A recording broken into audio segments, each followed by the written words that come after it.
I called it today the gem class, an introduction to rare colored gemstones. I called it an introduction because there is so much I could say about fine quality colored gemstones, but that wouldn't fit into a 1 hour, 1 hour and a half, let's see how it goes, presentation. So I hope you can forgive me for that, because there's too much nice stuff to know about these gorgeous stones. You see here a little teacup with some rare stones in the spoon already, some pink spinels, aquamarine. Aquamarine is not per se a rare gemstone, but it is when it is of excellent cut, because most colored gemstones that we see in the West tend to be not cut so very well. So these stones are quite remarkable already. Now, to start with a quote that I wanted to share with you that really resonated with me. Here you go. These gems have life in them. Their colors speak and say what words fail of. Because to me, it is really the most characteristic tool or asset or power of colored gemstones really is their color. I think there is a primal energy about color that really draws people in, it captivates. Only if you think of a woman who wears a red dress and she enters a restaurant, right? There's no way but that you have to look at her. Or in nature, for instance, a red berry means danger, watch out, don't eat me, I'm poisonous. So color really primes our behavior. It's a simple, pure, natural sensation, which is really undeniable. No words are necessary, it just is.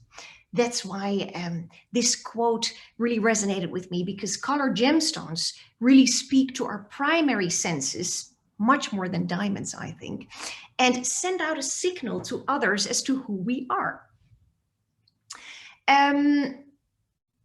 Let's go to the next slide. Now, our mission of Eva Gems and Jewels is, you can read it here, to breathe life back into jewelry and style by hunting unique gems around the world and providing a creative adventure to help people discover the stone for their story. So as you can understand from this quote, that I really believe in buying less, but of better, good quality. To me, this actually applies to any product as a consumer, but especially to fashion, accessories, and jewelry.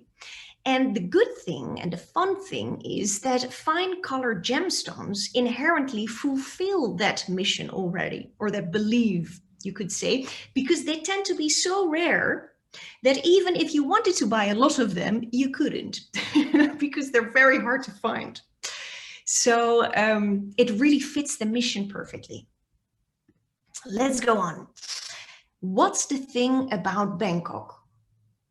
Now, I would love to start by diving in together with you into two short typical Bangkok scenes that I regularly experienced when I used to live in Bangkok. That's me on the motor scooter there. And let me just cite two short, quick stories to you. 40 baht. The Thai motor taxi driver mumbles while a warm exotic rain starts to pour down on both of us.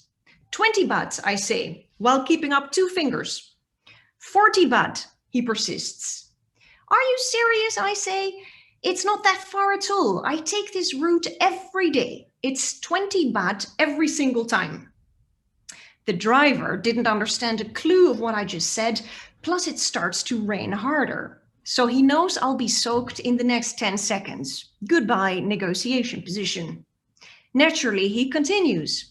40 baht. Okay, 30 baht, I admit.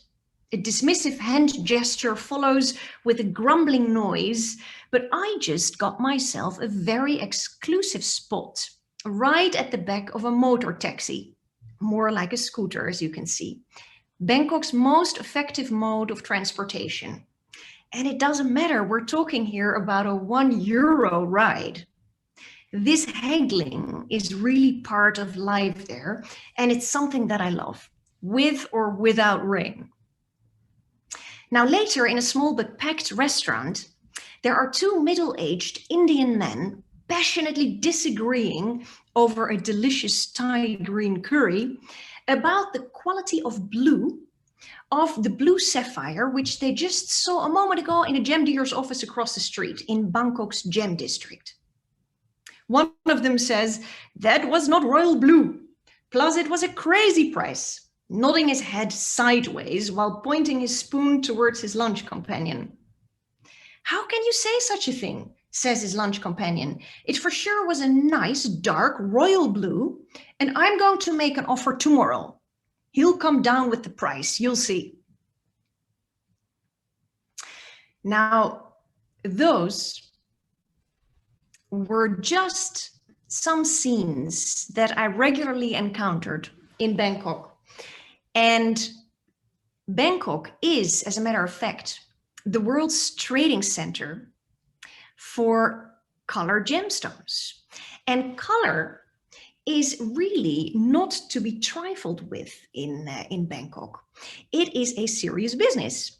It is a $1.2 billion business, to be precise. In 2019, the latest figure I could find, given Corona, right, 2020 and 21 are really pretty bad years. So I thought to grab a more reliable year, such as 2019, when the color gemstone export amounted to 1.2 billion. And Bangkok being the world's trading center for color. So to give you an idea, like what Antwerp, New York, and Mumbai are for the world's day-to-day diamond trading business centers, that is what Bangkok is for rubies, for blue sapphires, pink sapphires, tourmalines, spinels, and any other color gemstone you can imagine. Probably mainly except Colombian emeralds, because the main trading place for emeralds does remain Colombia, although you can still find some emeralds in Bangkok. You don't have to worry about that. There's still plenty of that, but the main trading place for fine quality emeralds, you really have to go to Colombia still. Now, the first thing that struck me when I was living in Bangkok and spending all of my days in the color gemstone district was that this business, the vast majority of it, is run by men, which I thought is quite a funny thing when you think of it, because the product is so feminine, obviously. And the second observation I made is that their passion for these often rare color stones was so contagious. The scene that I just described in the restaurant was really normal, of men, especially men, also some women, of course, debating the quality of a color stone that would be lying in front of them, and their easy ways often masking their profound knowledge of color gemstones and their finely honed skills, which they really build up and gathered over the period of decades that they have been in the business. And they actually have grading skills, to give you some comparison, that most gemmologists in the West, even the ones working for prestigious institutions like Christie's and Sotheby's, would be very jealous of. Why? Simply because they have seen thousands of gemstones day in, day out, not only the very highest of qualities, but also the lowest of qualities, different color ranges, and also a lot of different treatments, synthetics, fakes, heat treated, and other treated stones. So they've seen the vast range, and your eye is a muscle that you need to train. So these gentlemen and some ladies have really had the best of education that us here in the West can only be jealous of. Now, you can probably understand how I ended up there is that when I quit my job as an international lawyer, and I decided on doing a gemmology degree in Bangkok, I was straight away drawn in by these passionate gem dealers and by my gemmology teachers, who are all in that same gem district. My school was in a skyscraper in the middle of the gem district, and every day I was surrounded by these wonderful gem dealers and my teachers. And that is how I got hooked on color stones. not only because of their endless enthusiasm, but also because of their respect for these unique products. And so after my gemmology degree, I decided to bring some color stones back home with me to Holland. And eventually I started making jewelry with it as well. Now, my purpose has been ever since to try and bring a piece of that colorful gem passion from Bangkok to the West. In other words, to make a joyful impact with colored gems and jewels so people can reignite their joie de vivre and feel more happy and fulfilled. It sounds like a cliche, but these color stones really have that power. And that is why, very briefly here, you can read a little bit more about it. I hope you can, actually, perhaps I should minimize this. You can see a little bit the things that I do right now. I provide access to these exceptional stones and their stories to people who normally would not have such easy access to these stones, because the stones that I deal with are quite rare and special, and you don't see them in most jewelry stores in your city, probably. I also have organized several intimate events where people can touch and feel these stones in a more playful manner than most traditional diamond jewelry brands do. And I have been lucky to build a small but lovely community around these colored gemstones and jewels for people who are as inspired by these rare beauties as I am. So now I would love to develop that more for others who are curious to discover more about these rare gemstones. Now, during this webinar, I want to show and tell you about the beauty of just a selection of a few rare colored gemstones within my collection, sorry. Unfortunately, as I just mentioned, I can't tackle them all. They have too much juicy inside details to them, and it would take far too long. So I've selected a few of them. And here already you see a beautiful photo. On the left, those are stones from my collection. And the right photo is a gorgeous necklace by Louis Vuitton with an exquisitely rare imperial topaz hanging at the very bottom. A beautiful pink-orange stone with some red flashes when you move the stone. Absolutely exquisite. This is a piece that you will only find in their high jewelry collection. So you wouldn't even see it if you were to walk into a Louis Vuitton jewelry store, a regular one. I think there's only a few stores in the world who would probably carry this piece. Now, before we really dive in, I'd love to clarify first, because I encounter this confusion quite a lot. First is, what is a gemstone? That's a question that I'm often asked. And a gemstone is when a precious stone possesses three things: beauty, durability, and rarity. And the generic group of gemstones can then be split up into two categories. You have colored gemstones on the one hand, and you have diamonds, which tend to be colorless or white, on the other hand. Let me show you the next slide here.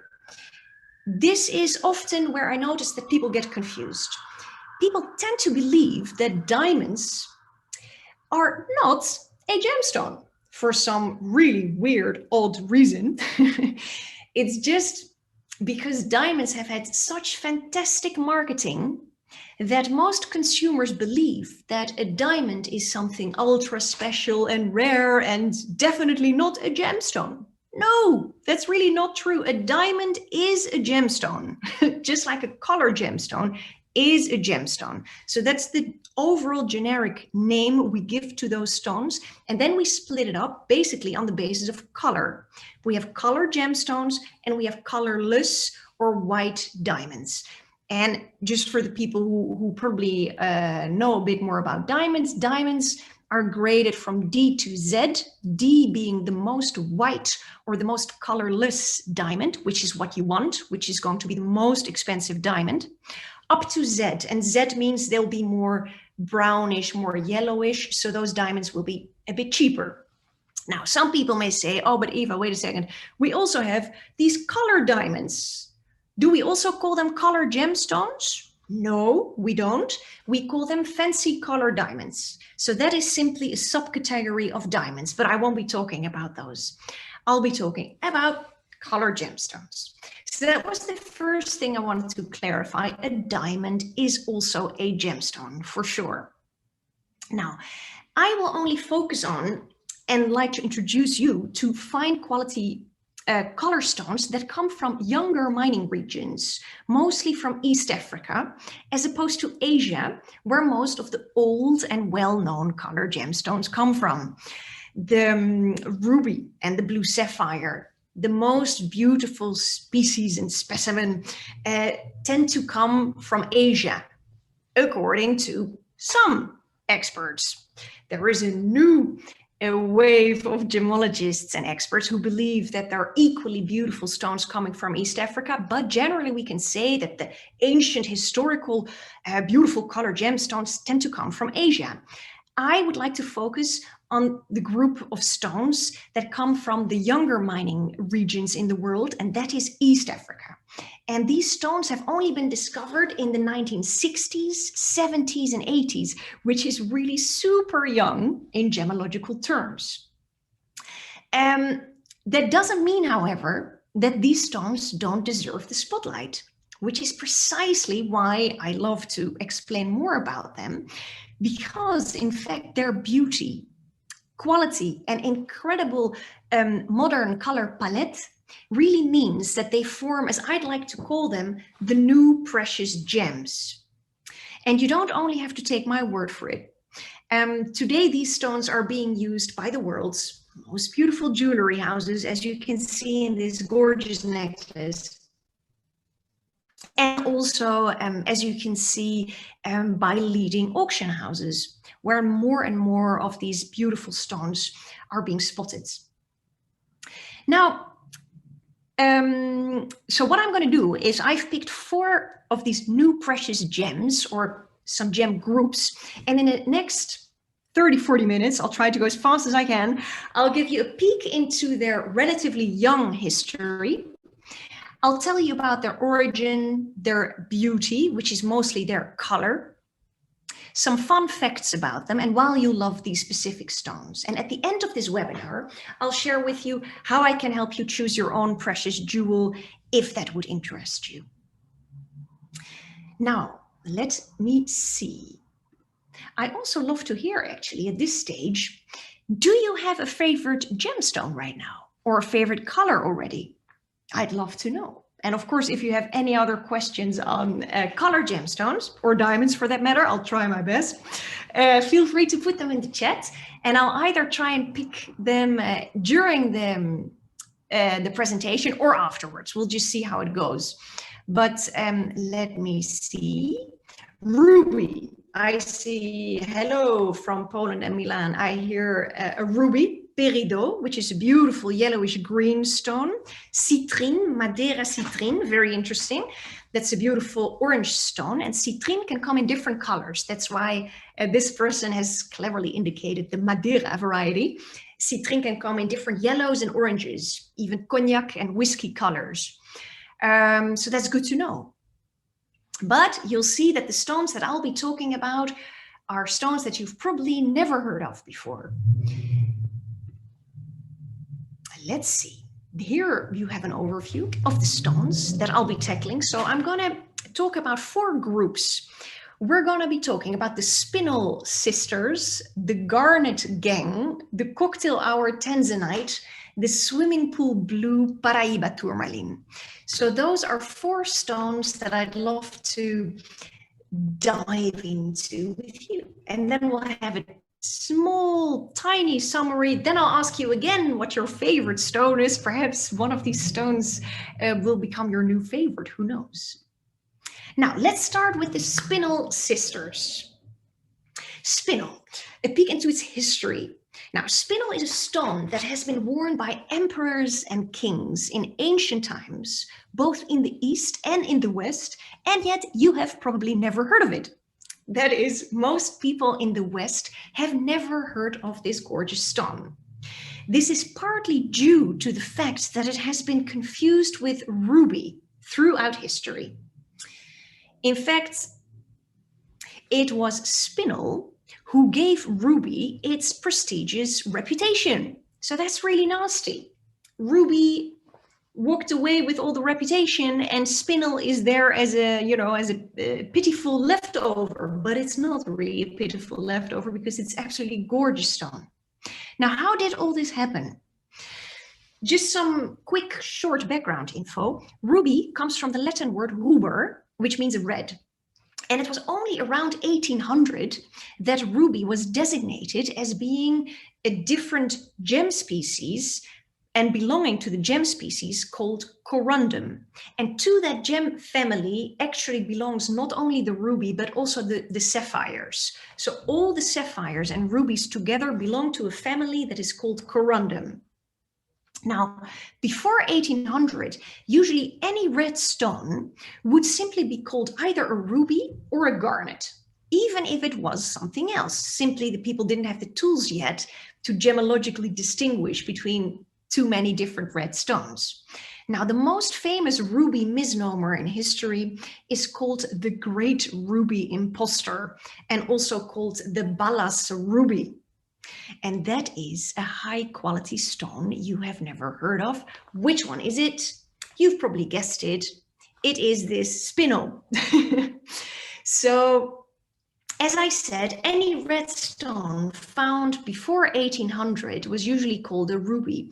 It was namely only in 1783 that a certain Frenchman named Jean-Baptiste Louis Rome de Lille was able to distinguish red spinel from a red ruby as a different mineral.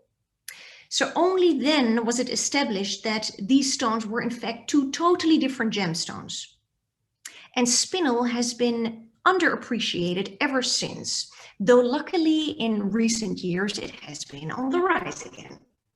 So what is this Spinel, or Balas Ruby as it was called in those days? It was called Balas Ruby after Badakhshan, a historic region which consists part of today parts of Tajikistan, Afghanistan, and a little bit of China. Let me show you on this map. Here you see, top left, Tajikistan, and then parts of Afghanistan and China was what was called this ancient area of Badakhshan. And that is where these stones mainly came from, especially from, do you see here, Kuilal, with that red symbol next to it, like hammers or whatever they are, but it's supposed to indicate a mine. And that is an ancient mine, the Kuilal mine. And that is where most of the historic stones came from. Now, I would love to show you here on this slide some famous examples of historic jewelry with this Balas ruby. Let's dive in. We start with the top right one. That gorgeous crown you see there is the 14th century Black Princess ruby. I put it in between quotation marks because it's not really a ruby. Everybody thought it was a red ruby, but it is actually a gorgeous red spinel.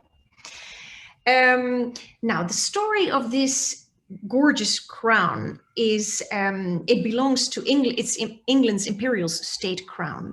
It is displayed today in the Tower of London, right here. And it is a red spinel of about 170 carats. So weighing approximately 34 grams. And a fun side note, you see the tiny diamond that is below that red spinel. That is the Cullinan II diamond. So also a very tiny stone we have there. Now, the name of this stone, the Black Princess Ruby, first appears in the historical records of Moorish Spain in the 14th century as the possession of a certain Abu Said, the Moorish Prince of Granada.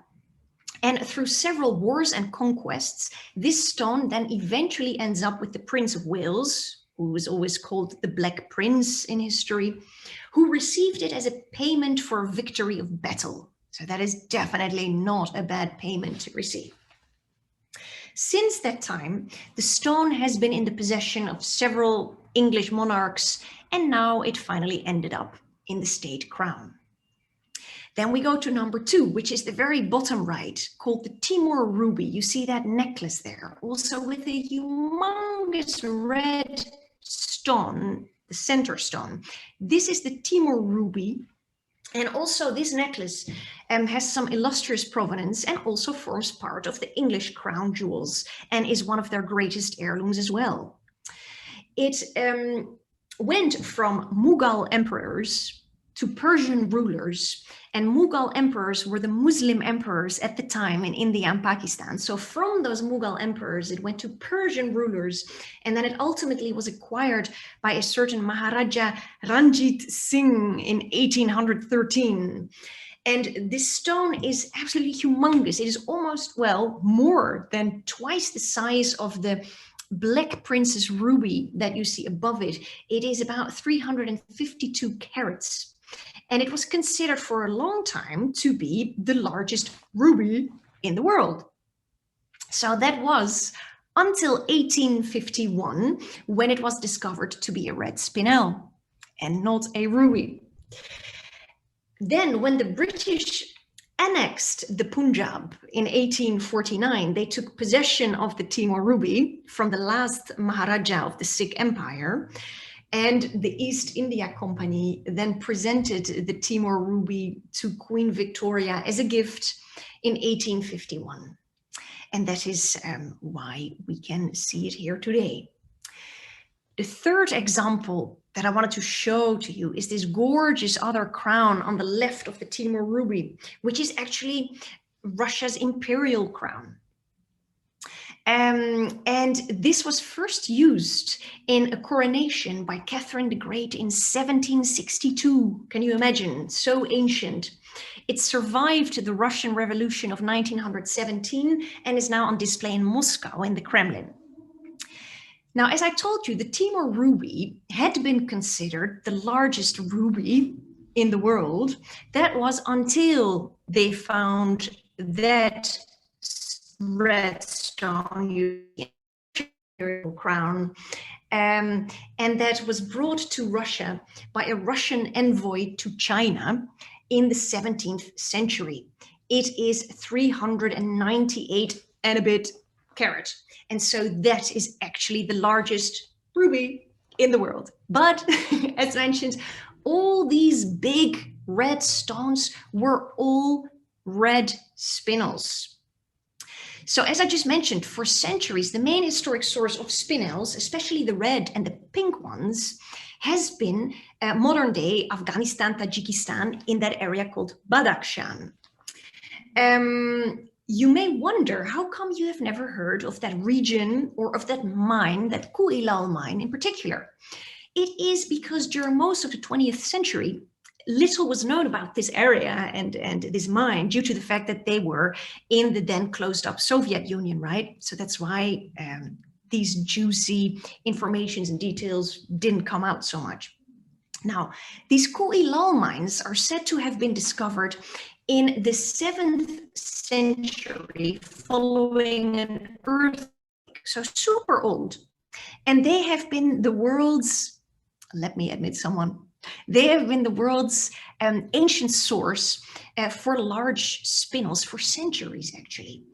And fun to know is that they were located on the Silk Road that linked Asia to Europe at the time. And these mines are probably the ones who produced the Black Princess Ruby, the Timor Ruby, and other large spinels, as we now know that they are, that ended up in Mughal, Persian, Russian, and European treasuries.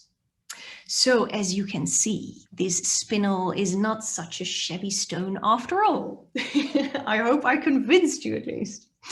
And what is also great to read is that I read in this wonderful article written by renowned field gemmologist Vincent Pardieu and a famous American gemmologist Richard Hughes, who now runs a gem lab in Bangkok and has been living there very long, as far as I can understand. He specialized in rubies, sapphires, and spinels. And these two gentlemen have said that recently, apparently, large red spinels have again been found in the famous Kuilal mines, resembling the beauty of those historic specimens. So that is really great news for us all. But spinel, besides that area, has also long been mined in Sri Lanka. In the old days, it was called Ceylon, you may remember that, and Myanmar, which was the old Burma.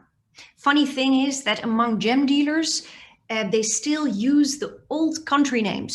I really don't know why, but in Bangkok, everybody still talks about, ooh, is that a ruby from Burma? Even though the country is now called Myanmar, right? Or, oh, this is a Ceylon sapphire, even though it's Sri Lanka. I mean, both terms are used, but we still use the historical country names. Maybe pure nostalgia, but I like it. It's very beautiful. There are also newer spinel mines that rival the intense red and pink colors commonly associated with the historic Burmese spinels, and they can be found in Tanzania and Madagascar. Let me show you. Here you see the spinel origins. I just put them quickly so you could see in one glance kind of where you can find these beautiful stones. So we have the ancient historical region, Tajikistan, Afghanistan, you know, that kind of crossing area. Also ancient area, Myanmar, the old Burma, and Sri Lanka, the old Ceylon. Then we have Tanzania and Madagascar, where absolutely exquisite pieces are coming from today. Bubblegum pink, traffic light red, amazing colors. And Vietnam is the origin of one of the rarest spinels of all. I mean, all these little spinel animals are incredibly rare, but there is one that is even more rare than all the others, and that is the Cobalt blue spinel from Vietnam. So rare that most gem dealers in Bangkok have never even seen one, let alone one that is 1 carat. Incredibly rare, absolutely stunning. So that brings me to Spinal Colors. Here is the idea. I pushed on this sheet some stones from my collection. So we have gray spinel, we have traffic light red. This is actually the finest color spinel that connoisseurs and gem lovers are looking for. It's a color that comes very close to a very good ruby color, a bit similar to pigeon blood ruby, so red with a hint of pink in it. Then we have here some lovely pink spinels, here another pink spinel, which is a bit more milky, we call it. It's less transparent than the other ones, but it depends on what you like. I love the color, it's more soft. Then we have on the right a lavender lilac spinel, and here in the bottom we have some lovely pastel spinels. And again, this is not cobalt blue that you see here, but it's a very good blue, trilliant spinel that you see, and blue is an extremely rare color to find in spinels. Now red is considered the most valuable color, and as I told you, the cobalt blue spinel from Vietnam. And regarding colors, I'm just looking at the time. Oh dear Lord, we still have so much to cover. But good to remember when we talk about colors is that we look at 3 things always. We look at the hue. So we have to assess as gem dealer, what color are we talking about? Is it gray? Is it red? Is it pink? That's the first judgment we have got to make, right?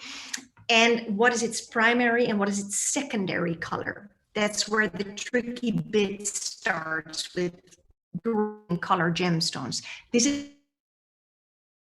is really particular to color gemstones, and that's why I love it so much.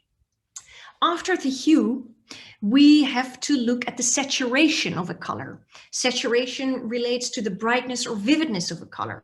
So the pinker the pink of any color gemstone, the redder the red of any color gemstone, the higher the price will be. Why? Because it is simply more beautiful, and it is super rare to find in nature. And when it is rare, combined with beauty, prices go up like crazy. After the saturation, we have to judge a stone's tone, and the tone relates to the presence of blackness in a color. And most people think, ooh, you don't want any blackness in a stone, right? You want as little tone as possible. That's not totally correct. We do want a little blackness in color because it gives a bit of depth. So you always want let's say 40 to 60% of tone in a color. But anyway, these are some more technical details when it comes to grading, and there's still so much more to know about color, which is the most important asset of color stones, is its color.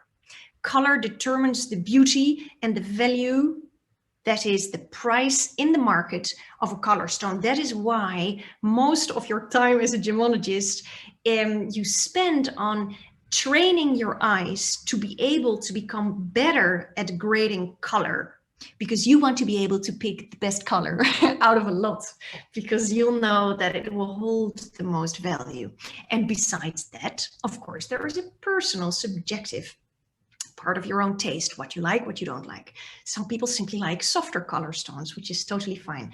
Now, at the end, I'll put my email in the chat, so you can contact me if you'd like to know more about what is the right way to find a color stone or what to look out for. You can always jump on a call with me, but I will put that on the end because it's simply too much to discuss all here. And now also I want to try, I'm wearing a spinel ring. I'm actually not sure if you can even see this very well. This is a very beautiful gray spinel set with light blue spinels on the side, marquise shape. This is a beautiful softer color spinel, and you see the incredible sparkle. And here I am wearing a soft pastel pink spinel surrounded by small pink sapphires, actually, so no spinels, but this is to give you an idea. Now, some fun facts. We've got to really keep going because I have way too much. What's in a name? Why have spinels and rubies been confused for so long? First of all, you may have guessed already, both come in red.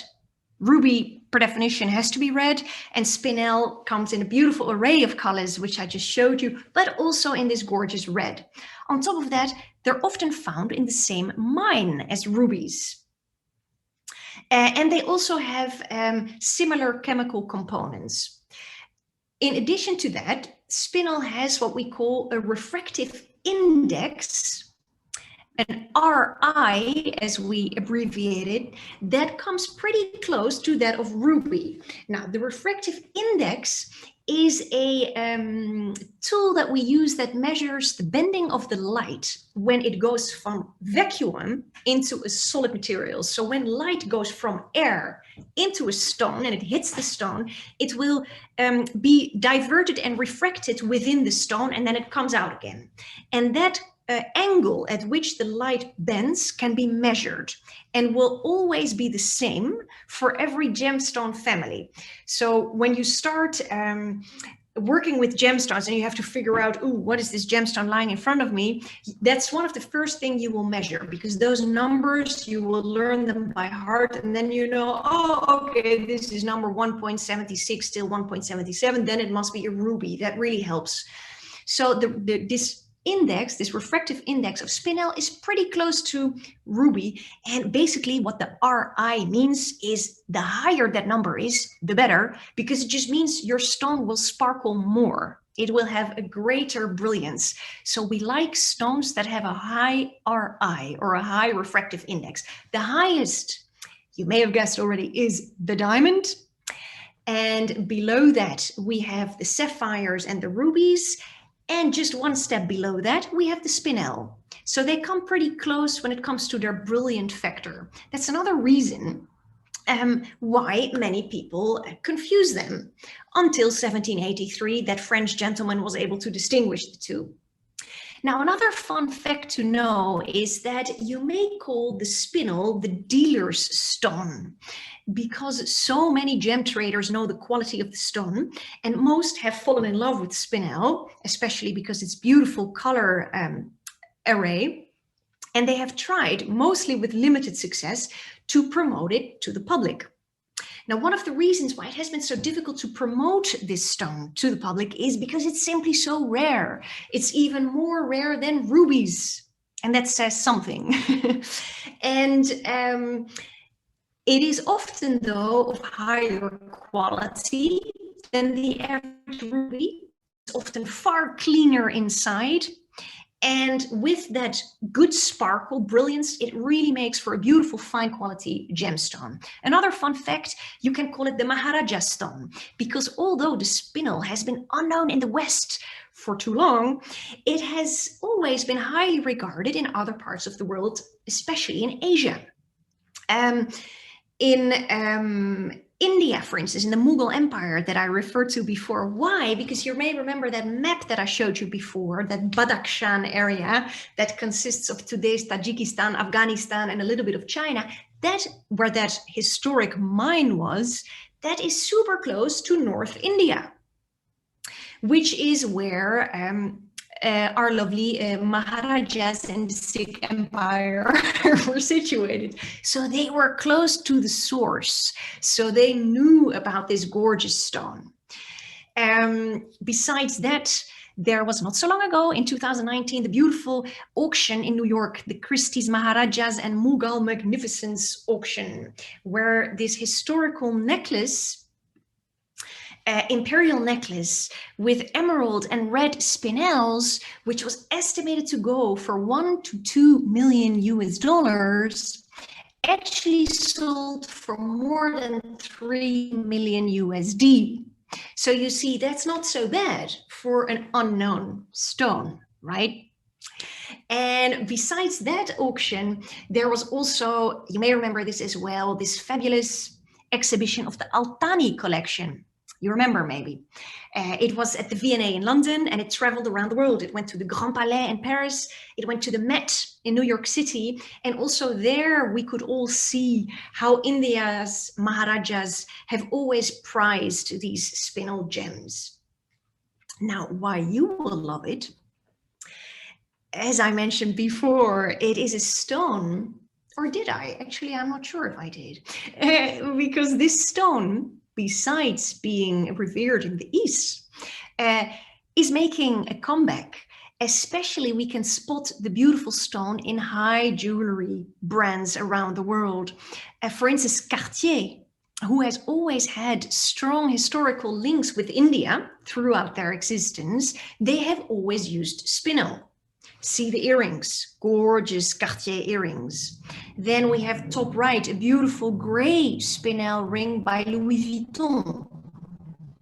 This is all their high jewelry line we're talking about. We're not talking about their regular jewelry collection you see in the store. This is their high jewelry line. So these are often pieces that they make for the red carpet or simply one-off pieces. They're so unique and beautiful. And then at the bottom, you see this vivid, intense lavender spinel ring by Chopard.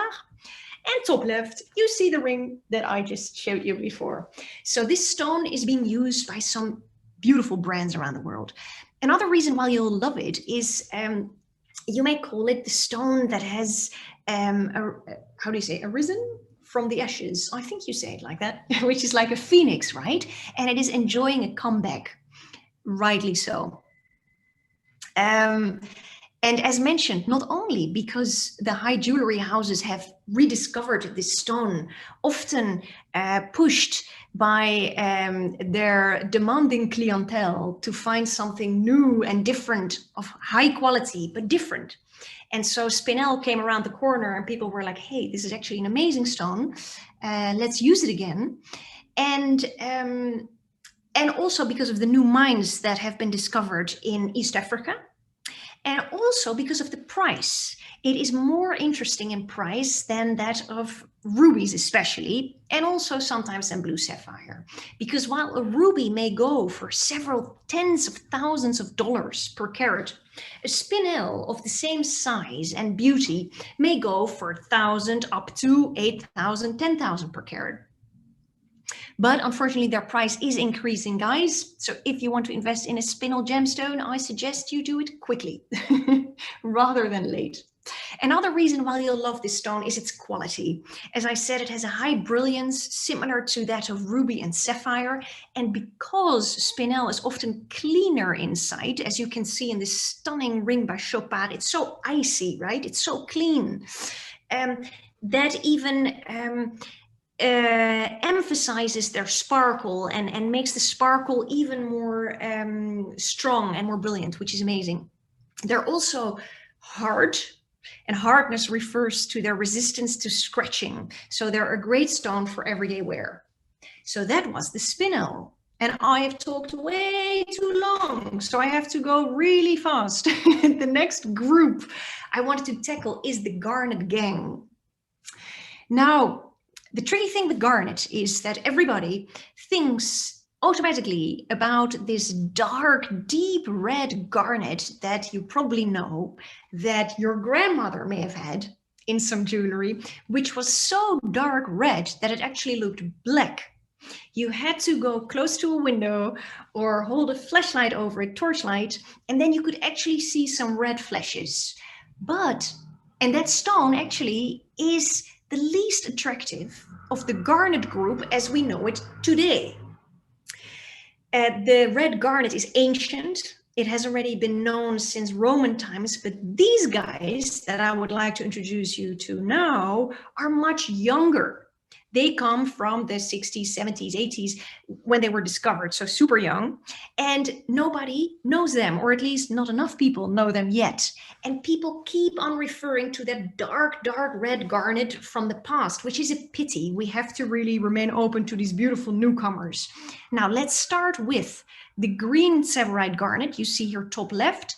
Then we have here very bottom right, you see some yellow gemstones there. They are yellow Malaya Garnet, we call them. Then we have the orange Sephirot Garnet. And then we have a gorgeous pink orange Malaya Garnet, as we call it. And in this ring from my collection, it also has Severite Garnet center stone and small Severites on the side. Now, Severite was discovered, the green one, in 1967 by a Scottish gemologist called Campbell Bridges, who apparently was a consultant for Tiffany's. And whilst he was taking a walk in Tanzania, he apparently was charged by a buffalo. I don't know if that's true, but it's a funny story. And he avoided the animal by diving into some ditch. And while he was looking around, he noticed some greenish rocks glinting in the sunlight. And soon after, Bridges, together with Tiffany's, introduced Severite Garnet to the world. In 1968, actually. I will talk a little bit more about it later. Then we quickly go to the yellow garnets, which you see here at the bottom right. Now, these stones have only been very recently discovered in 1994 in the West African country of Mali, the only place where they were found. And these yellow garnets were then offered by African dealers in Bangkok only around the year 2000. That was the first time when dealers in Bangkok started to spot these new yellow garnets. Now, when the discovery was first made, there was a lot of material on the market, well, not that much actually, and prices were moderate.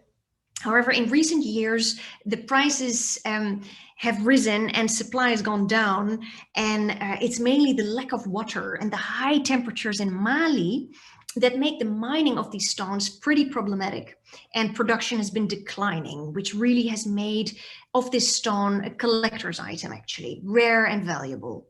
We jump to the orange one, which is called the orange Sephirot Garnet.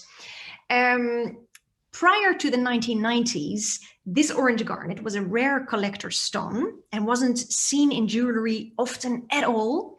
But that changed in 1991 when an important new find was made in Namibia. And in 1999, an even larger discovery was made in Nigeria. And more recently, excellent material has been coming from Mozambique. Today, it is reasonably plentiful, but mining experts warn that this is likely to be only temporary. And that is often a warning you hear. You never know how long these colored gemstones will last. We just don't know. And then we go to the fourth one, this gorgeous pink-orange Malaya Garnet that you see at the very top. And that was first discovered in the 1960s in the Umba River Valley bordering Tanzania and Kenya, which remains the primary source for Malaya Garnet. And in the 1990s, Madagascar also became a mining place for this gorgeous stone. Let's continue a little bit with this beautiful green Severite Garnet, because of the stones that I just mentioned, this green Severite Garnet is really the most well-known of the unknown, right? If you can follow me. Now, the only source of Severite Garnet was Tanzania in the beginning when Bridges discovered it. But shortly after his discovery, funny fact, Tanzania's government embraced socialism. And so commercial mining of this gorgeous greenstone became impossible. Thank God for us, Mr. Bridges continued researching and prospecting, and he discovered a second deposit just across the border in Kenya near the Tsavo National Park, which you can see on that map here, top left. So it's on the border between Kenya and Tanzania that two Severite mines were located. Now, when the stone was discovered, it caught the attention of a certain Mr. Henry Platt, who was the then head of Tiffany's. And it was Mr. Platt who named the stone after Tsavo, the famous national park. The biggest competitor, as you can imagine, of Severite Garnet is the other green stone, the famous emerald. Now, what we shouldn't forget is that emerald has had a head start in marketing and reputation of roughly 2,000 years. It goes back to Cleopatra's fabled mines in Egypt, right? That date back probably to at least 330 BC. Also, another sister or brother of this green garnet, the red garnet that I mentioned in the very beginning, is also ancient. It dates back to Roman times. But this green garnet only dates back to the 1960s, right? So you have to understand that marketing head start for both the emerald and the red garnet competitors are really incredibly important and vital for the success of some of these old stones. We have gotten used to these stones over the course of the last, millennia, really. And that's why it's so difficult for consumers to trust these newcomers when they appear on the market, yet they are so beautiful and often of higher quality, not always, but this one absolutely of higher quality than most emeralds. So don't let that, blur your vision. Because something is new, it doesn't mean that it is automatically less than some of the ancient stones like an emerald. To the contrary, most people don't realize that emerald is often far more fragile, tends to be heavily treated, and has a far more subdued sparkle than this gorgeous green Severite Garnet. So you really have to give this fabulous newcomer a chance. And also when I say that, or when we say that Severite is young, right, and has less history, we don't mean to say that this is a totally new stone without any history at all. Because we shouldn't confuse things. Its geological formation did not happen in the 1960s. Severite has been in existence for millions of years. It was only discovered by the West in the 1960s. So there's a little bit of a difference there. And where the big four gemstones, so the diamond, the ruby, the emerald, and the blue sapphire, we call those the big four. While those gemstones have sparkled in royal crown jewels throughout history, this stone has not.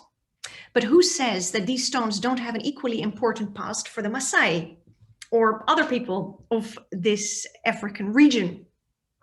And the fact that they don't have a written tradition or a culture of cutting gems and putting them into beautiful crown jewels or other jewelry pieces doesn't mean they don't have a beautiful past. This gem simply has been a very well buried secret. So we really ought to embrace it and enjoy it because it's absolutely gorgeous. So you see here a beautiful cuff by Tiffany's, a beautiful ring by Chanel, also their high jewelry collection, and a beautiful stone by one of the most famous gem dealers, Mr. Jaworski. Now I'll quickly show you. On this map, you quickly have an idea. The garnet origins. I tried to match it to the right color. So you'll see here the green map indicating the green Severite Garnet, mainly found in Kenya and Tanzania. This is supposed to be yellow. The yellow Mali Garnet, only found in Mali. Then we go to the very right.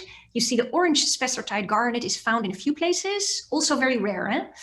And then we have the pink-orange Malaya Garnet, which is found in Madagascar, Sri Lanka, Tanzania, Kenya, to give you an idea.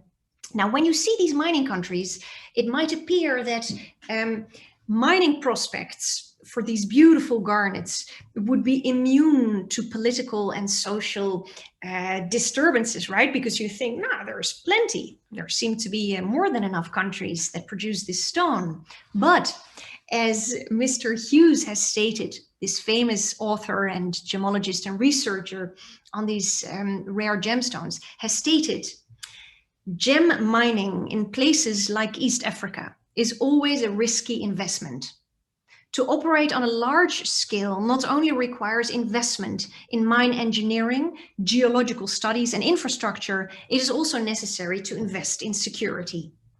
So it ain't that easy, in short, and that is one of the reasons why these gems are so rare. And you don't see them in the jewelry store around the corner, unfortunately. Here you see some gemstones from my collection. You see the green Severite Garnet, the yellow Mali Garnet, the orange Spessartite. And here you see two varieties of that beautiful pink-orange Malaya Garnet. It ranges from its finest color. This finest pink-orange color actually comes close to the even rarer Paraiba sapphire that you may have heard of, which is even pricier than the Malaya Garnet, but it is also pink-orange. So the fact that we found a beautiful alternative in the Garnet family came as a great surprise. I have two rings that I can show you. Here is, I'm not sure if you even see this well, this is this ring that I showed you before with the Severite Garnet. And here you have some beautiful round yellow Mali garnets surrounded by diamonds. So these stones are pretty rare.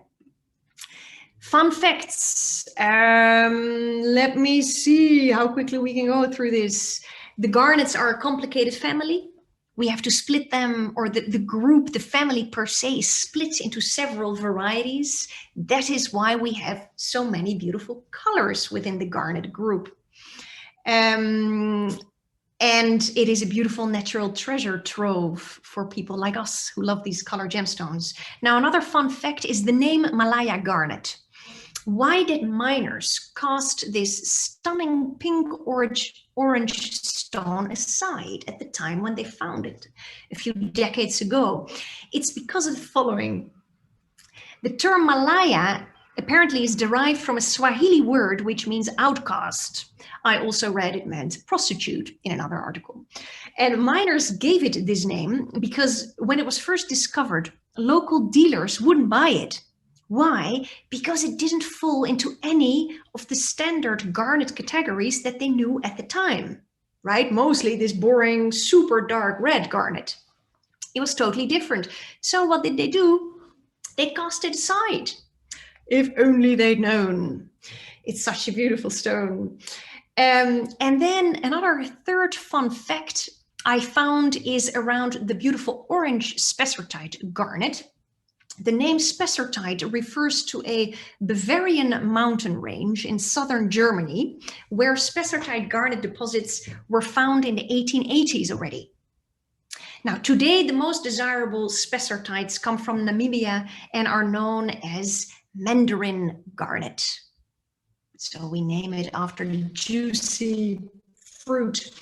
While you love it, as I told you before, these young new garnets with their rarity and vivid colors are really high-end treasures. And I put a dark red old garnet next to it so you can compare the vibrancy of the new colors, how beautiful they are. Another beautiful necklace you see here by Louis Vuitton with an orange Spessartite, absolutely stunning. Another reason why you'll love it is that it has been called the Severite, the untamed green garnet beauty. It is known as one of the truly last truly wild gems because no treatments and no synthetics are known for this stone. And that is really remarkable when you realize that most gemstones, also diamonds, can be treated. These garnet guys, the garnet gang as I call them, are not yet at least. There are no synthetics yet, and they are without treatment. So these stones are literally only mined and polished. That's it. They are that beautiful on themselves, on their own. They're amazing. On top of that, these Severites, the yellow Mali ones, the orange spessartite ones, and the pink-orange Malaya Garnet ones all have great quality and amazing hardness, so they can resist scratches, and a beautiful sparkly brilliance. And the yellow variety and that pink-orange variety that I showed you, they have something that is called fire on top of that. So they show rainbow flashes that you usually only see in diamonds. So these colored garnets are really something to keep in mind. Let's go, if I have time. If not, Anastasia, I'm sure will stop me. I'll try to do another one quickly. The Cocktail Hour Tanzanite, another beautiful young gemstone discovered only in 1967, comes in this beautiful violetish blue color. It is also Tiffany's here who named this variety of zoisite in honor of Tanzania, where it was first found in 1967 by a Maasai tribesman who apparently stumbled across some striking blue crystals that grew from the earth after a bushfire. Hilarious story. Again, I don't know if it's true, but I read it in several accounts. And then the Maasai people suddenly found that these stones that were once brownish had turned into this beautiful violetish blue color. And they then alerted a local fortune hunter who believed at the time they might have discovered a new blue sapphire mine, not knowing that what they actually unearthed was one of the newest gemstones in the world. Now, Tiffany's again recognized the potential as international seller of this beautiful gemstone and became its main distributor. What many people don't know is that Tiffany's is not only a diamond brand. People only know it from breakfast at Tiffany's and diamond engagement rings and all that stuff. But Tiffany's is actually a very big player, or used to be, perhaps they are going to be again, in color gemstones, or rather at the promotion and putting to market certain fine quality rare color gemstones. So they were responsible for the push onto the market. The Severite Garnet that I mentioned before, they helped with that stone, and also with this gorgeous blue violet stone. A funny fact is that the stone was actually zoisite. That's the name of the species, but they realized, the good marketeers as they are, that zoisite is a bit close and similar to suicide. So they decided, let's not call it zoisite, but let's call it Tanzanite in honor of the country where it was found. And almost overnight, Tanzanite was popular with leading jewelry designers and other gem professionals, as well as with customers who had an eye for beautiful and unusual gems. An extra note of care for this stone, though, its hardness is moi. So its hardness on a scale from 1 to 10 is 6 to 7, which means it's okay, but you shouldn't wear it in a ring that you wear every day. So better wear it in earrings, or wear it in a ring that is protected, like you see the ring at the top, by other stones, that is surrounded by other stones, or that has a bezel setting around it, right? So that's some sort of channel of gold that you try to have made around the stone. That's better. It remains a beautiful stone, though. Realize that every gemstone, including the diamond, has pros and cons. Also, the diamond has weaknesses, but I'll talk about that another time. Now, Tanzanite, the only place in the world where it's found is Tanzania. We already knew that. It is found in a small area in the hills of Merelani in northern Tanzania, close to Mount Kilimanjaro. Tanzanites are sometimes called the generational stone.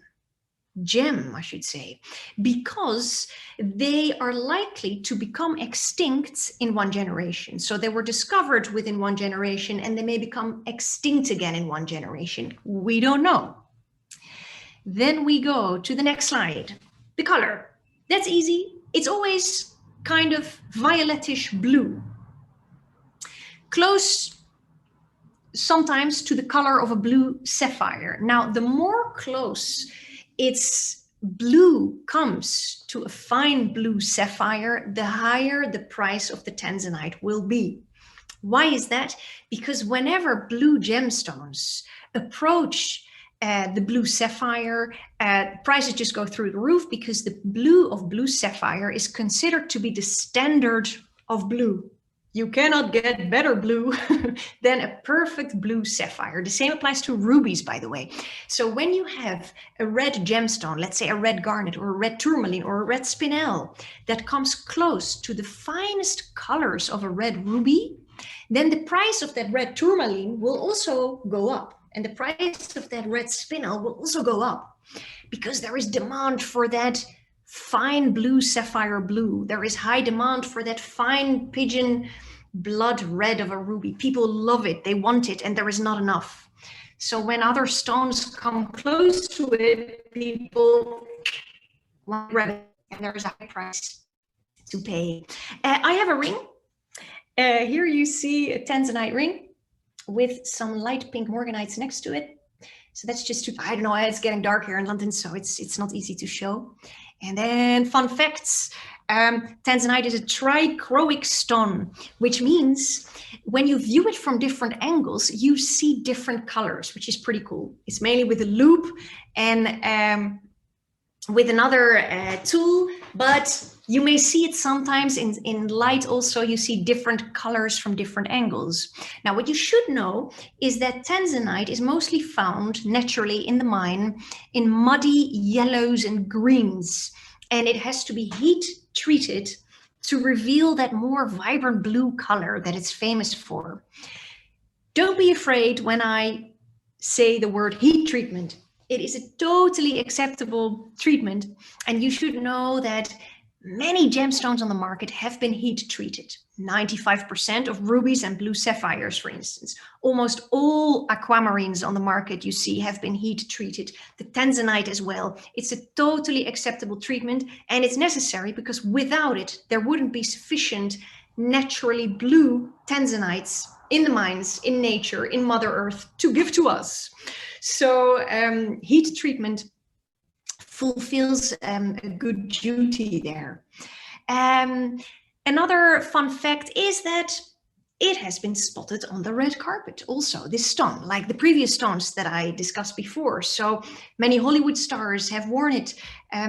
Apparently Penelope Cruz has an engagement ring with the Tanzanite. I don't know if that's still the case, but you know, that's what I found. And some other stars wore beautiful Tanzanite earrings or necklaces, you name it. Here I have a gorgeous set of Chopin earrings with Tanzanite. You see how deep blue it is. It's absolutely stunning. Now, while you love it, it's rarer than diamonds. It's considered about 100 times more rare. Another fun fact, as I told you before, it can rival blue sapphires, which are more expensive. So it's good to find an alternative for this rare color blue. You don't see many blue gemstones in nature, actually. So blue is always a highly sought after color. The stone's quality, it can and should be eye clean. Then it's absolutely beautiful. It has an attractive luster, so a beautiful sparkle that comes off of the surface of the stone. So this was another gorgeous gemstone. Then the last one. I hope you're still hanging in there with me, because I really want to show you this stone. This is so remarkable. You really have to know this one. It is, I called it, the swimming pool blue Paraiba Tourmaline. This stone is even newer to the scene than the last one, Tanzanite. This rare and gorgeous neon-colored Paraiba Tourmaline was only discovered in the late 1980s. So this is super young, and this is why you have probably never heard of it. And me too, before I studied gemology. Nobody knows about these stones, unless you're in the business or you love these stones, right? Now, this was also a funny story. It was discovered based off the hunch of a certain Mr. Hector Dimas Barbosa in Brazil. He spent years digging because he just had a feeling that he would discover something new and special. And it wasn't until 8 years later that a group of his friends came upon the stone while he was at home recovering from an illness. Now, I thought that was super sad. In any case, the moment these stones were discovered, they caused a crazy frenzy on the gem market, as you can imagine. Jewelry enthusiasts, primarily in the West and in Japan, fell for this incredibly vivid blue stone, which seemed to glow from within. It is called neon gemstone, neon blue. And that caused immediately a surge in demand.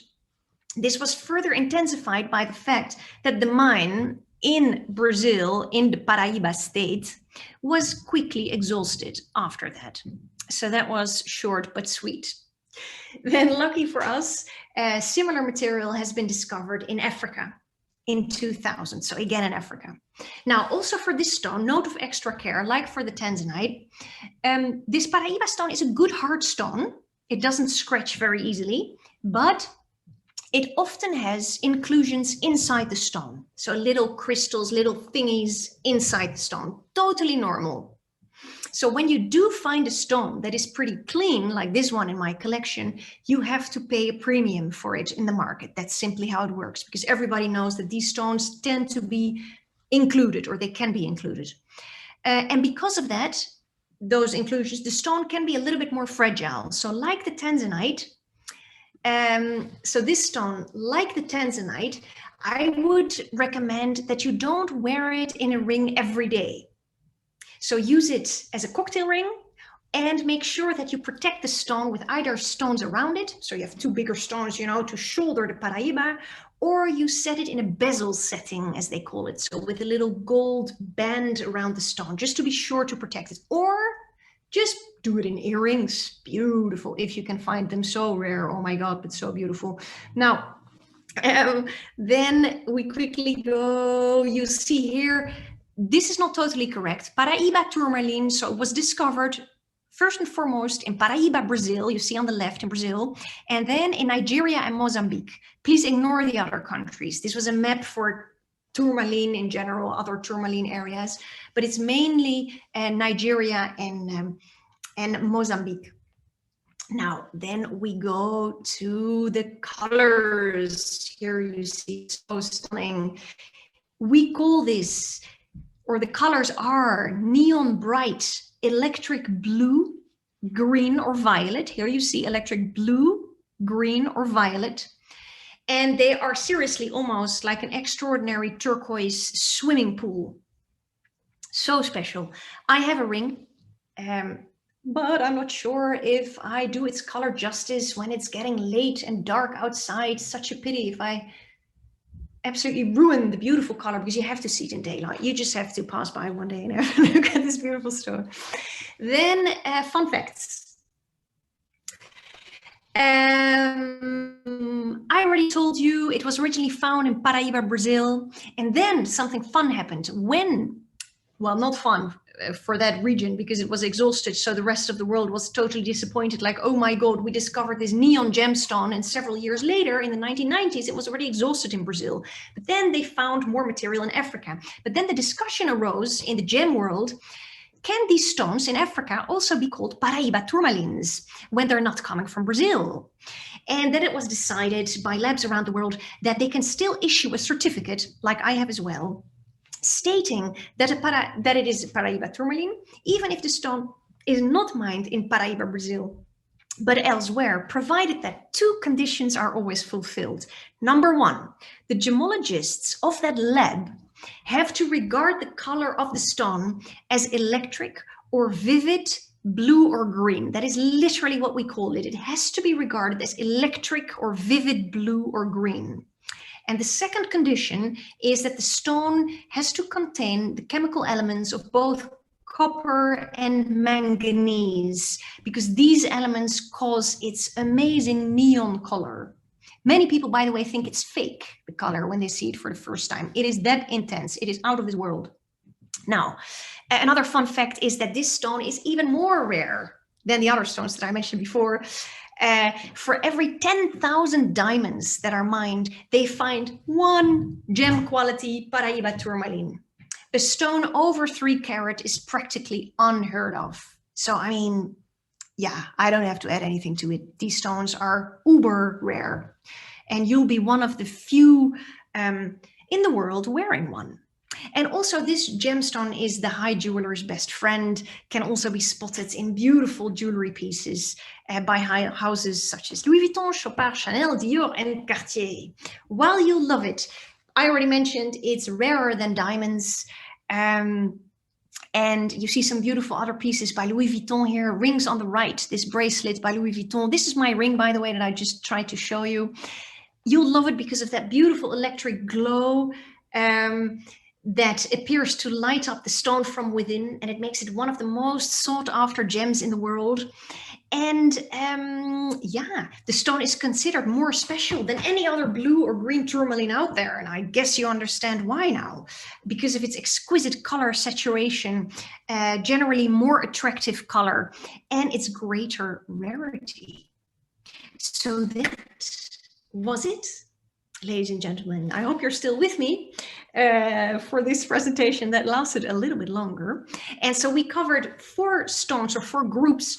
The historic spinel in that beautiful, which comes in a beautiful array of colors, from traffic light red, bubblegum pink, but also blue, grays, and soft lilac colors. Then we have the bold green Severite Garnet from Africa, Fanta orange, juicy yellow Mali Garnet, pink orange Malaya Garnet. Then we went to the deep violet blue Tanzanite from Tanzania. And then we ended with the electric blue Paraiba Tourmaline, a stone 10,000 times more rare than most diamonds out there. So I'll try to be silent now for a little bit. What was your favorite? Was there something perhaps that surprised you or that you weren't aware of before? Leave it in the chat. Otherwise, I'll be glad to leave my email in the chat. Oh, great. I see people love Tanzanite and tourmaline. Oh, thank you so much. The pale pink orange Malaya Garnet. Yes, I agree. It's so cool. No problem. Yes. Okay, I'll have to try and leave my email in the chat. You're welcome. Okay, let me try and... Oh, someone still entered. Hello, but we just finished. I'm so sorry.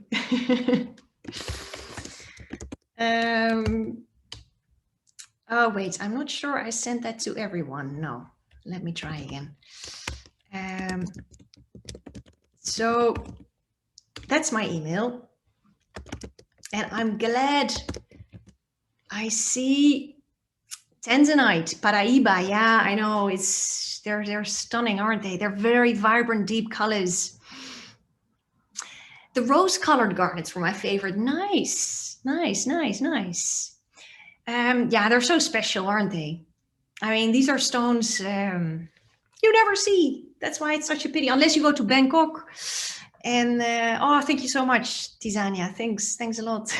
Thanks, Marta.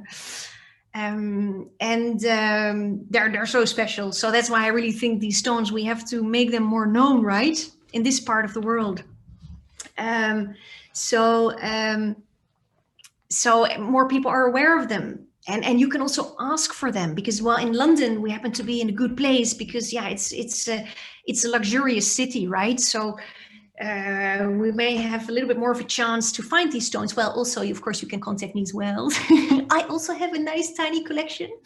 But I mean, if you just want to see them when you walk around a town, a city, a jewelry store, it's hard to find these stones. So I hope you keep your eyes open. Perhaps you work for Boucheron. Okay, great stuff. Yeah, you're surrounded by these beauties. And guys, wonderful.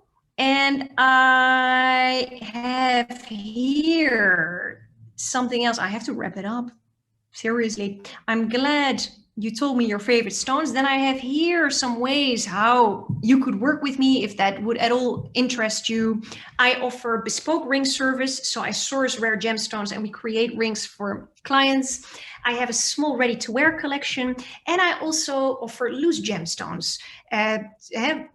Stones that people normally don't have access to. And sometimes people want to buy them as an investment piece or as a very original gift, or to buy now and think of a design and then perhaps do something a little bit later. Or when their daughter turns 16 or 18, they want to gift a gemstone to her, and then we can make something together with her. So she has a say in the design. So those are some of the ways